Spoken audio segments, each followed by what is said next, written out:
कहा गया है बीते हुए कल पर ध्यान मत दो। क्या कहा है? जो हो गया सो हो गया, उसे मत याद करो, लेकिन भविष्य के लिए वर्तमान न बिगड़े इसका ध्यान रखो। कल हम सब ने पढ़ा था कि हम जो भी काम करें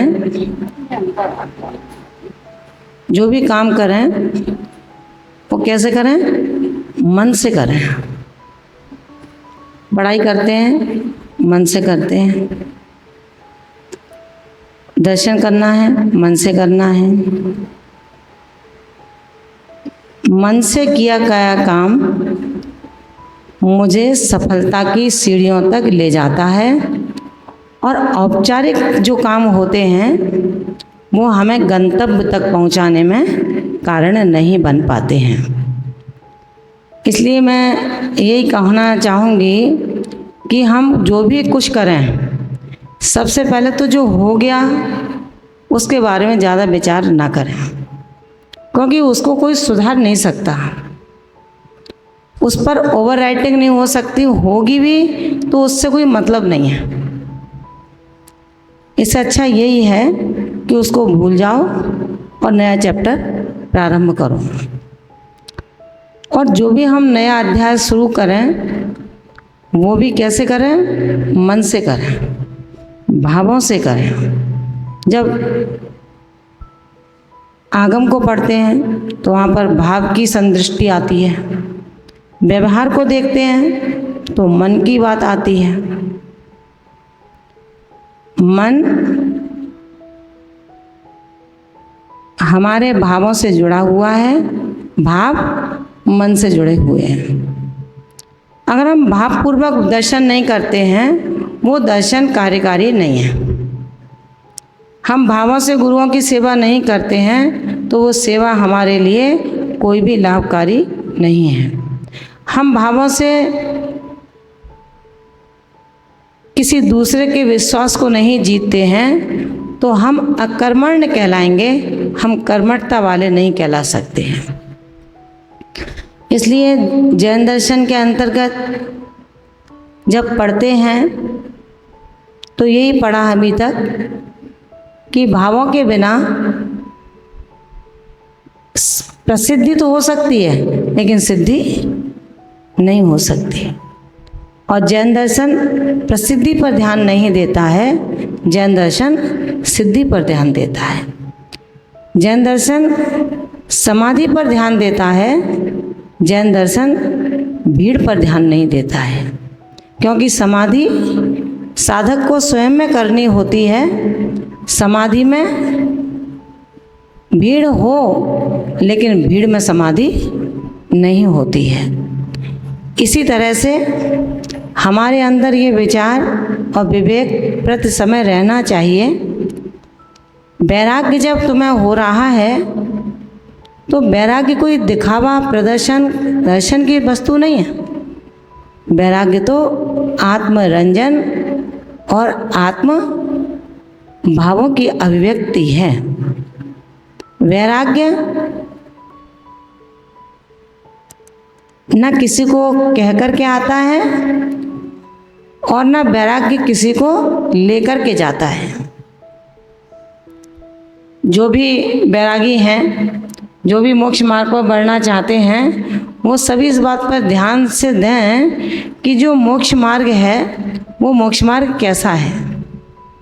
मोक्ष मार्ग आराम का मार्ग नहीं है, मोक्ष मार्ग मनोरंजन का मार्ग नहीं है, मोक्ष मार्ग प्रदर्शन का मार्ग नहीं है, मोक्ष मार्ग भोगों की विलासिता का मार्ग नहीं है, मोक्ष मार्ग इच्छाओं को पूर्ति करने का रास्ता नहीं है।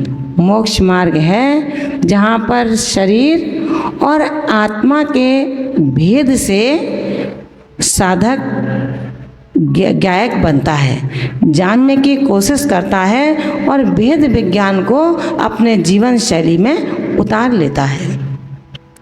वो वैराग्य है। वैराग्य ऐसा नहीं है घर छोड़ा तो धर्म के रास्ते में आकर के हम प्रदर्शन करने लगे।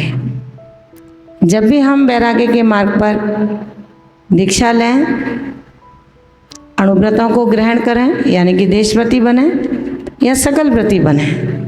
सकल व्रती और देशव्रती में अंतर इतना है कि एक देश पापों का त्याग देशव्रत को संकेत करता है और सकल रूप से पापों का त्याग महाव्रत की ओर ले जाता है।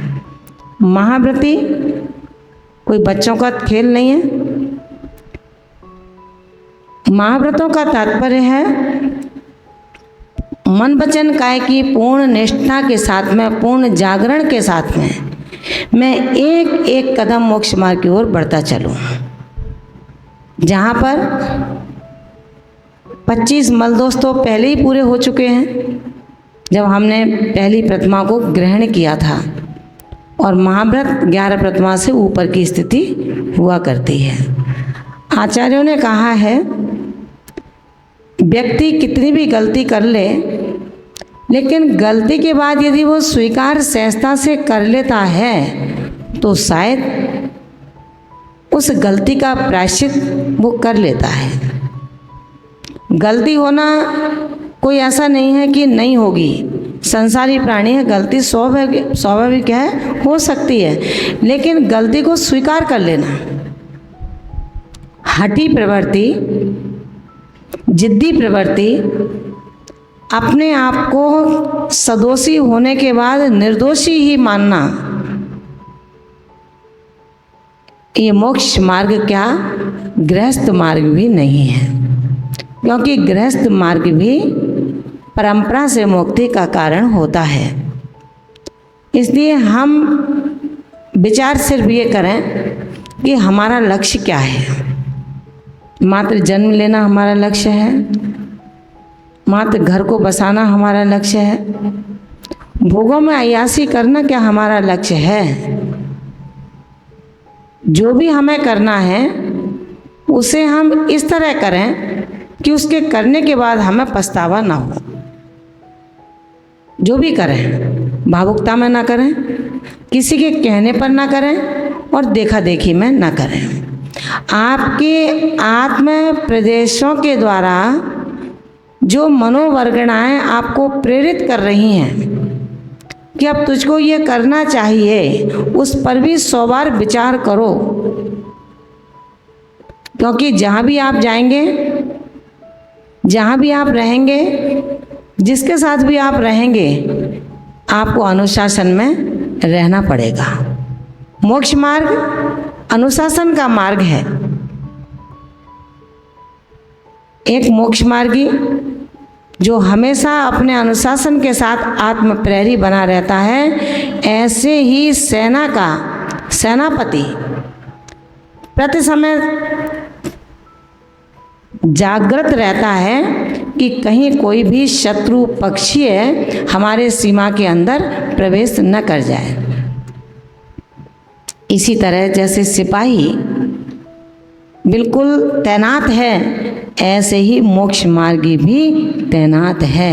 अंतर सिर्फ इतना है कि वो बाहर के आतंकवादियों से रक्षा देश की कर लेता है और आत्म प्रेरी अंदर के शत्रुओं से अपने स्वभाव की रक्षा कर लेता है। स्वभाव की रक्षा करना भव भवांतरों की रक्षा करना है, देश की सीमा की रक्षा करना केवल इस पर्याय की स्थिति बनती है। तो मैं उन सभी भव्यात्माओं के लिए कहना चाहती हूँ, आप कौन हैं ये महत्वपूर्ण नहीं है, लेकिन आप क्या कर रहे हैं ये महत्वपूर्ण है। आप कैसे हैं ये महत्वपूर्ण नहीं है, आप किस तरह से चल रहे हैं ये महत्वपूर्ण है। हमें विचार करें, आज जो देखा देखी चल रही है, उस देखा देखी ने शायद धर्म को भी ताक पर उठा करके रख दिया है। धर्म व्यक्ति के जीवन में नहीं है। धर्म के नाम पर सिर्फ दिखावा, प्रदर्शन, हाय हल्ला, इसको ही लोग धर्म समझ रहे हैं। लेकिन वास्तविक क्या ये धर्म हो सकता है, ये विचारणीय विषय है। जिस धर्म के अंदर साधना के क्षेत्र में उतरे हुए साधक के लिए गंभीरता आवश्यक होती है, साधना आवश्यक होती है, श्रद्धा और विनय आवश्यक होता है, ज्ञान अध्ययन आवश्यक होता है, ध्यान की परिणति में वो नित्य प्रति अपने आप को शोधन करता है।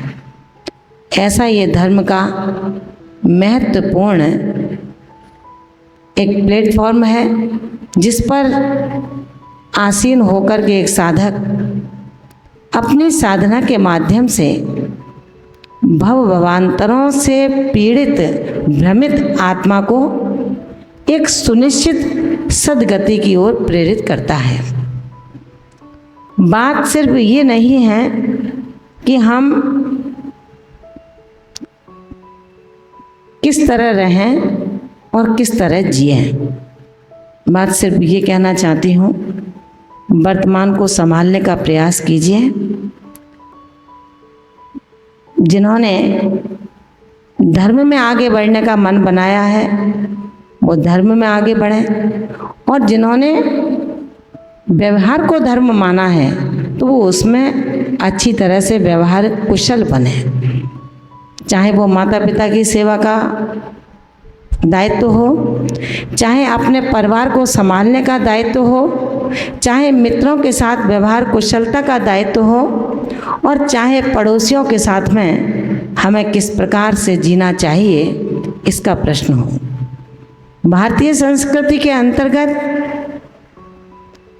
दो धाराएं बताई गई हैं जो धर्म की ओर प्रेरित करती हैं और एक कर्म की ओर प्रेरित करती हैं।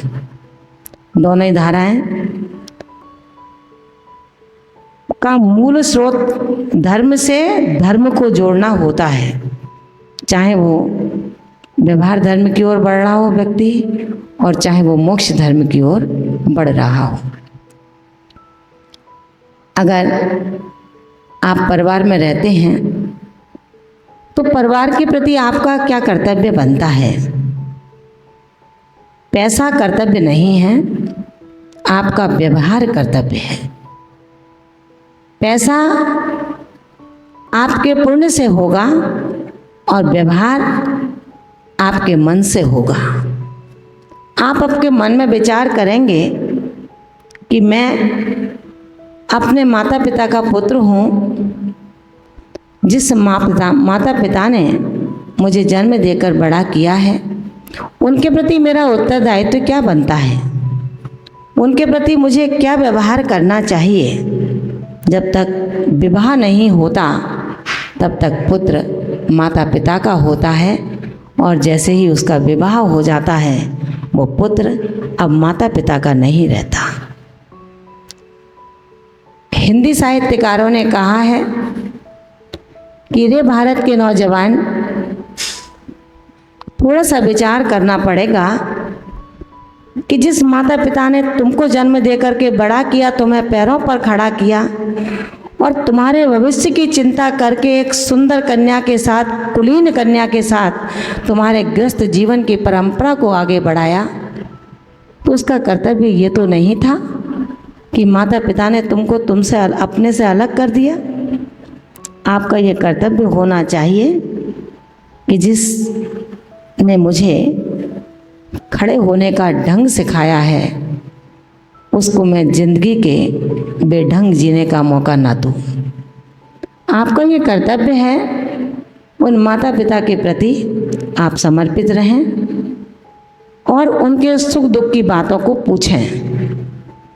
अगर आप उनके सुख दुख की बातों को पूछोगे तो आगे आप भी माता पिता बनने वाले हैं। जैसा आप अपने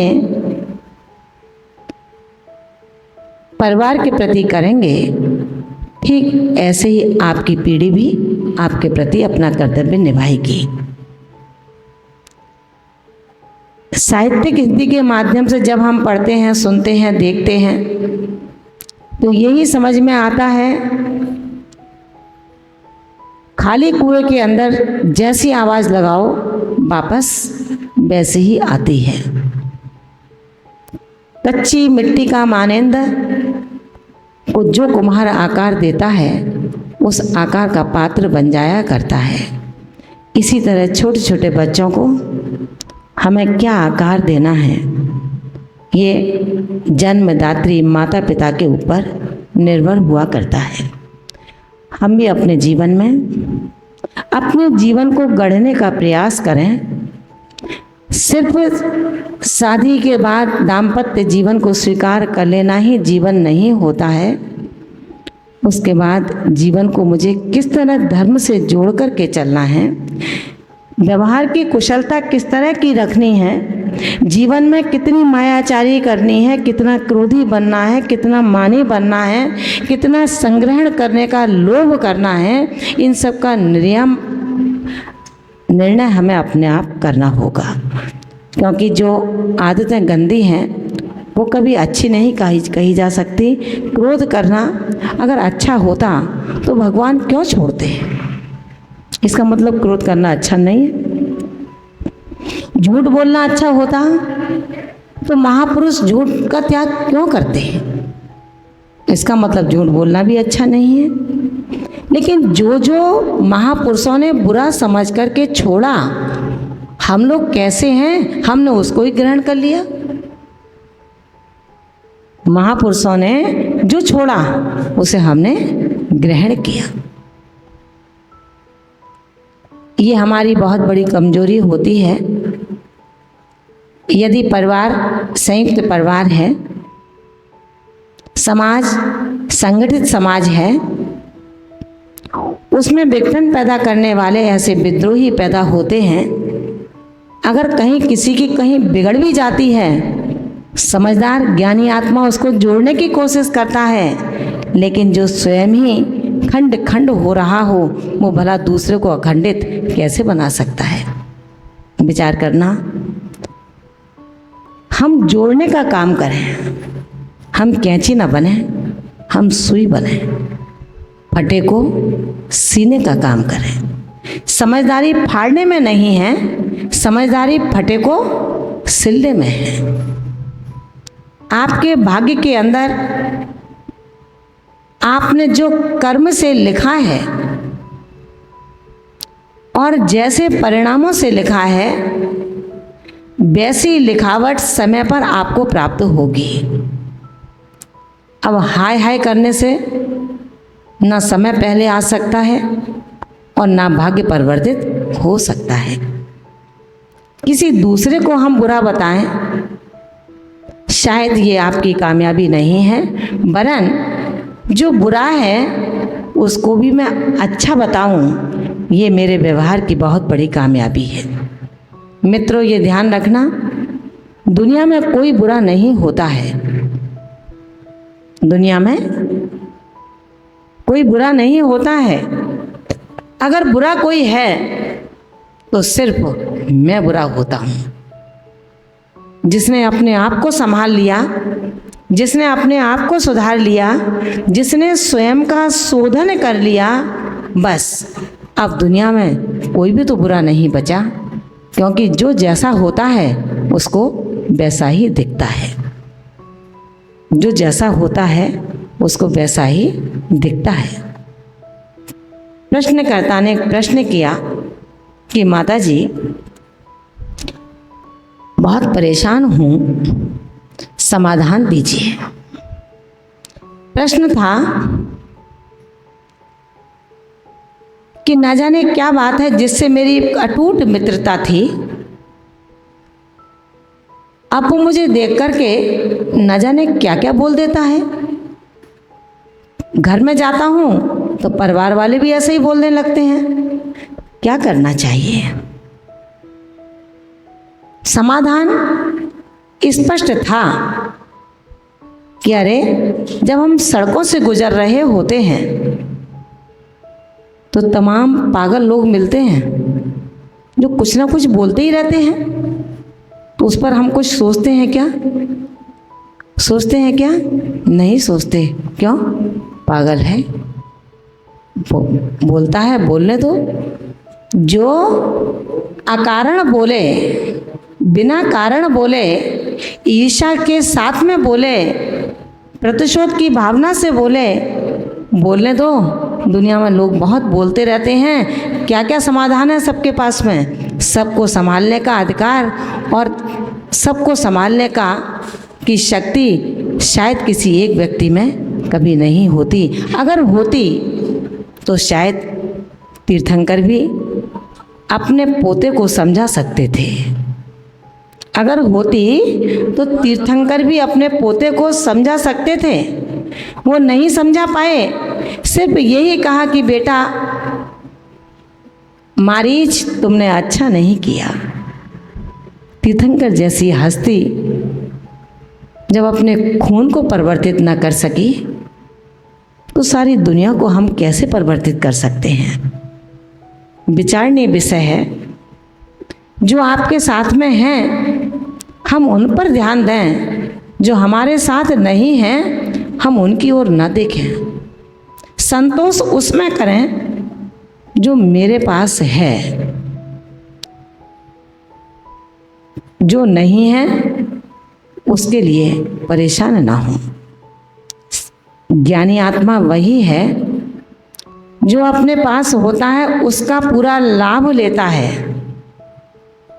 जो है उसको रख दिया और जो नहीं है उसके लिए पुरुषार्थ करके अपना पसीना बहा रहा है। ऐसा वो मम्मन सेठ परेशान हो गया, रातों रात नदियों में तालाबों में खड़ा रहता था, लकड़ियों को बीना करता था और बीन करके उनको बेच करके एक सोने का बैल बनाना चाहता था। जब रानी साहिबा ने देखा कि मेरे पति के राज्य के अंदर इतना गरीब व्यक्ति भी है जो सर्दी की रातों में तालाब के बीच में खड़े होकर के अपनी आजीविका का साधन जुटाता है, जैसे ही उसने सम्राट से कहा, सम्राट उसके पास जाते हैं और कहते हैं, भाई तुझे क्या चाहिए? मेरे खजाने से, कोष से जो चाहिए ले ले। उसने कहा, राजन मुझे एक सुंदर बैल चाहिए। क्या कहा? एक सुंदर बैल चाहिए। तो जाओ मेरे आयुधशाला में तमाम बैल हैं, जो तुम्हें पसंद आए एक बैल ले लेना। लेकिन बैल की आवश्यकता हो तब तो। खोपड़ी को कभी भरा नहीं जा सकता, पेटी को कोई भर नहीं सकता। पेट भरने के लिए 2, 4, 40 रोटियां का पर्याप्त हैं, लेकिन पेटी भरने के लिए ब्रह्मांड भी छोटा है। ध्यान रखना। जब राजा ने कहा कि मेरे कोष से तुम्हें जो चाहिए ले लो, जैसा बैल चाहिए वैसा ले लो, उस सेठ ने कहा कि राजन मुझे जोड़ीदार बैल चाहिए। बोले जोड़ीदार बैल, इसका मतलब तुम्हारे पास कोई बैल है क्या? बोले हाँ मेरे पास बैल है, ठीक उसकी जोड़ी का बैल चाहिए। तो ठीक है। सम्राट बोले कि एक बार मुझे बैल दिखाना पड़ेगा। आइए मैं आपको अपना बैल दिखाई देता हूँ। मित्रों, जब उस सम्राट ने बैल को देखा तो सम्राट की आंखें फटी की फटी रह गईं। इतना हीरे सोने पन्ने का बैल, इतनी बड़ा वैभव का स्वामी होते हुए ये कंगाल सा बना रहता है, इसलिए कि जोड़ीदार एक बैल और बना लूं।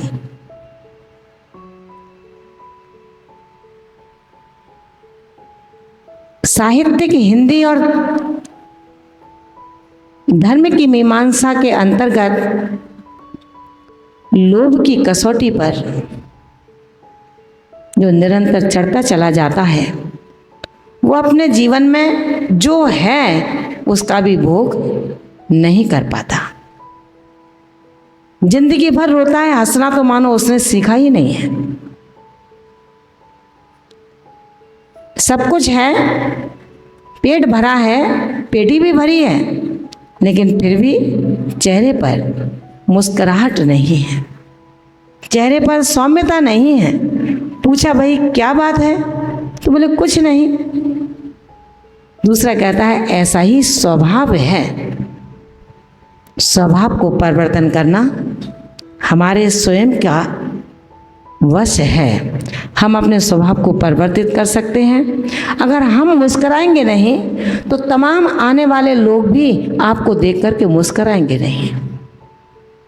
अगर हम किसी से दो शब्द मीठे नहीं बोलेंगे तो ध्यान रखना आने वाले 4 लोग भी आपसे बोलने की हिम्मत नहीं रखेंगे।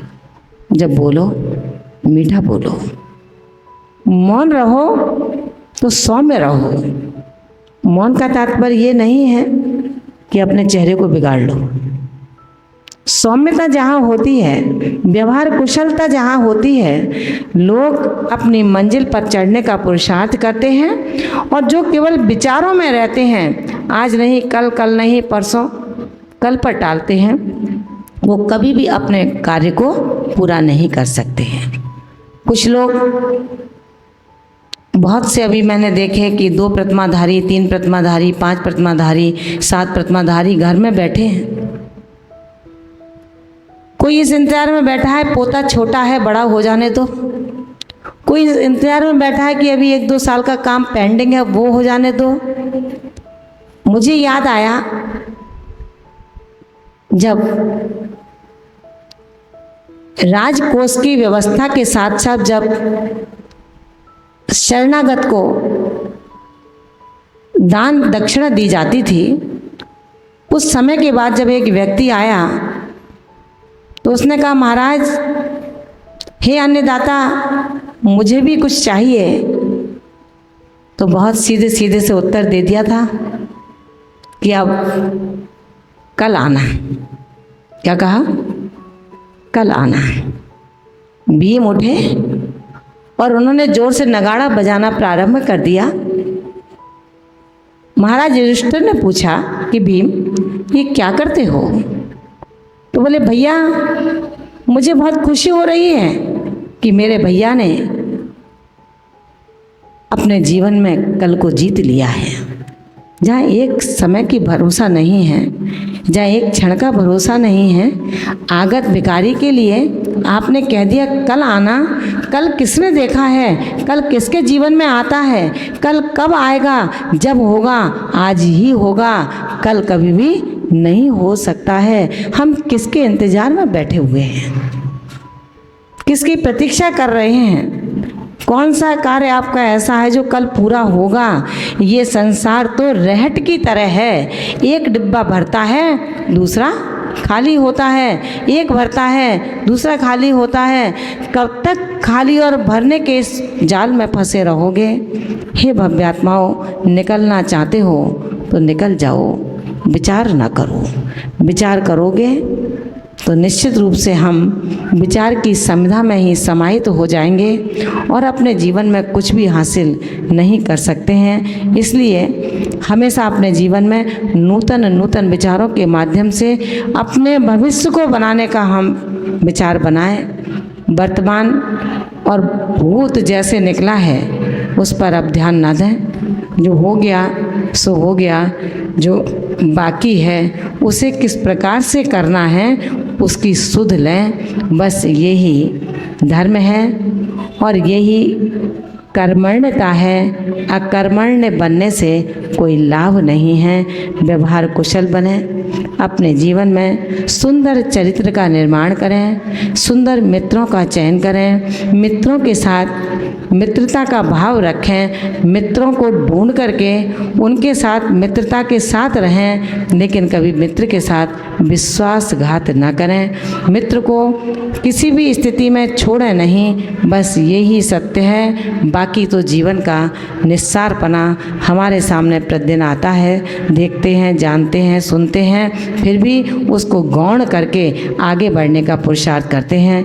बस अपने शब्दों के माध्यम से इतना ही कहना चाहूँगी कि अपने जीवन में व्यवहार कुशल बने, चाहे वो आप समाज के प्रति, अपने परिवार के प्रति, मोक्ष मार्गियों के प्रति, रत्नत्रयधारियों के प्रति, जो भी जिसके प्रति आपका समर्पण हुआ है जिसके प्रति आपने अपने विश्वास को दिया है, उसके विश्वास का न टूटना आपका सबसे बड़ा समर्पण और सत्य की अहम भूमिका होती है।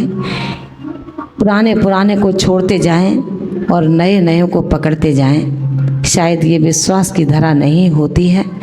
बातों की मिठाई के साथ में हम किंचित ये विचार करें कि मैं आखिर किस भूमि पर खड़ा हूँ, किस धरातल पर खड़ा हूँ। अत्यधिक पाप भी ये धरती कभी सहन नहीं करती है। हम अपने जीवन में अत्यंत मृदु बनने का प्रयास करें, अत्यंत व्यवहार कुशल बनने का प्रयास करें, अपने बड़ों के प्रति विनय का भाव रखें, समाज को खंड खंड ना करें, अखंडित बनाएं। और यदि मेरे अंदर समाज को अखंड बनाने की शक्ति नहीं है तो मैं चुपचाप एक ओर बैठ जाऊं। शक्ति हो तो जोड़ो, लेकिन तोड़ने का प्रयास ना करो। तोड़ना कामयाबी नहीं है, लेकिन जोड़े रखना बहुत बड़ी कामयाबी है। रिश्ता जो बनाया है उसको लंबे समय तक निभाना बहुत बड़ी कामयाबी है। नए नए रिश्ते बनाना ये कामयाबी नहीं है। इसलिए आज के इस वाक्यांशों में यही कहूँगी, चाहे संघ हो, चाहे समाज हो, चाहे परिवार हो, सबका एकीकरण करके चलना, उनको चलाना, उनको तोड़ने ना देना। तोड़ते हुए संघ को, समाज को, परिवार को जोड़ने की क्षमता रखना, वही पुरुष महापुरुष है और वही विचार शुभ विचार है। इन्हीं वाक्यांशों के साथ में आज के वाक्यांशों को यहीं विराम देती हूँ।